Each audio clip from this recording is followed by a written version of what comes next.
শৃংখল চলিহাক গ্ৰেপ্তাৰ হয়। শিৱসাগৰৰ পৰা দুলীয়াজানলৈ গৈ থকা অৱস্থাত শৃংখল চলিহাক গ্ৰেপ্তাৰ কৰিছে অসম আৰক্ষীয়ে। আপোনালোকক আমি দৃশ্য দেখাই আছো, চাওক।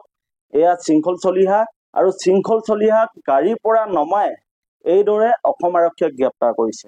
আপোনালোকে জানে যে আজি দুদিনৰ আগতে দুলীয়াজানত আছুৰ প্ৰাক্তন সাধাৰণ সম্পাদক শংকৰজ্যোতি বৰুৱাক গ্ৰেপ্তাৰ কৰা হৈছিল। আৰু আপোনালোকে দেখিছে যে এটা তেল ডিপুক কেন্দ্ৰ কৰি উত্তপ্ত হৈ আছে দুলীয়াজান। আৰু তাৰ পিছতে অসমীয়া আৰু অনা অসমীয়াৰ মাজত সংঘাত হৈছে। বিহাৰীয়ে অসমীয়া মানুহক ভয় ভাবুকি আৰু ধমকি দিয়া, অপমান কৰা কিছু অভিযোগ উঠিছে। আৰু তাৰ মাজতে এগৰাকী ছোৱালীৰ নাম পোহৰলৈ আহিছে। এগৰাকী ছোৱালীক লৈ চৰ্চা চলিছে, নাম তনু চাহি। হয়, এতিয়া তনু চাহি গ্ৰেপ্তাৰ দাবীত উত্তপ্ত সমগ্ৰ অসম। সমগ্ৰ অসমৰ ৰাইজে দাবী জনাইছে যে অসমীয়া জাতিক অপমান কৰা তনু চাহিক গ্ৰেপ্তাৰ কৰিব লাগে। আৰু তাৰ প্ৰতিবাদত বীৰ লাচিত সেনা আৰু অসমৰ বিভিন্ন জাতীয় জনগোষ্ঠীয় সংগঠনে দুলীয়াজান বন্ধ দিছিল।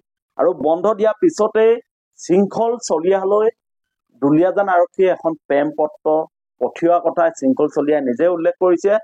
থানাৰ ওচিয়ে মোলৈ এখন প্ৰেম পত্ৰ পঠিয়াইছিলে। সেই প্ৰেম পত্ৰখন মই একচেপ্ট কৰিছোঁ আৰু তেওঁ প্ৰেম পত্ৰৰ উত্তৰ দিবলৈ মই এতিয়া দুলীয়াজান গৈ আছোঁ। আৰু সেই পত্ৰ একচেপ্ট কৰিছোঁ বুলি কৈ শিৱসাগৰৰ পৰা দুলীয়াজানলৈ গৈ থকা অৱস্থাতে শৃংখল চলিহাক অসম আৰক্ষীয়ে গ্ৰেপ্তাৰ কৰিছে। আৰু শৃংখল চলিহাক অসম আৰক্ষীয়ে গ্ৰেপ্তাৰ কৰাৰ পিছতে এতিয়া সমগ্ৰ অসমত শৃংখল চলিহাৰ মুক্তি দাবীত প্ৰতিবাদ হৈছে। সামান্য এটা তেল ডিপুত হোৱা সংঘাতৰ যি কাজিয়া, এই কাজিয়া গৈ এতিয়া সমগ্ৰ অসম উত্তপ্ত হৈ পৰিছে।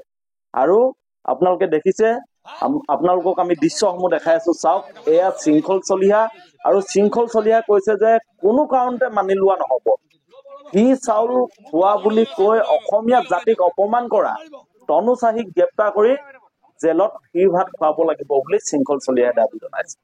গতিকে আপোনালোকৰ দৃষ্টিভংগী, আপোনালোকৰ মতামতসমূহ জনাব যে দুলীয়াজানত যি ঘটনা সংঘটিত হৈ গ'ল, তাৰ পিছত শৃংখল চলিহাৰ যি ভূমিকা, শৃংখল চলিহাই যেনেকৈ অসমীয়া জাতিটোক প্ৰতিনিধিত্ব কৰিবলৈ গৈ আজি যি ধৰণে গ্ৰেপ্তাৰ হ'বলগীয়া হৈছে, আপোনালোকৰ দৃষ্টিভংগী, আপোনালোকৰ মতামতসমূহ জনাব যে অসমত অসমীয়াত্বৰ প্ৰতিষ্ঠাৰ যি সংগ্ৰাম, এই সংগ্ৰামখনৰ প্ৰতিষ্ঠা হোৱাটো আপোনালোকে বিচাৰে নে নিবিচাৰে?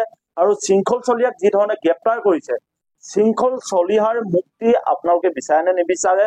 আৰু শৃংখল চলিহাই যি প্ৰতিবাদৰ নেতৃত্ব লৈছে, যি ধৰণে অসমত অনা অসমীয়া দপদপনি নচলিব বুলি কৈছে, এই সন্দৰ্ভত আপোনালোকে আপোনালোকৰ মতামতসমূহ জনাওক। আমি পুনৰ পৰৱৰ্তী সময়ত দ্বিতীয়টো ভিডিঅ' লৈ আহিছো।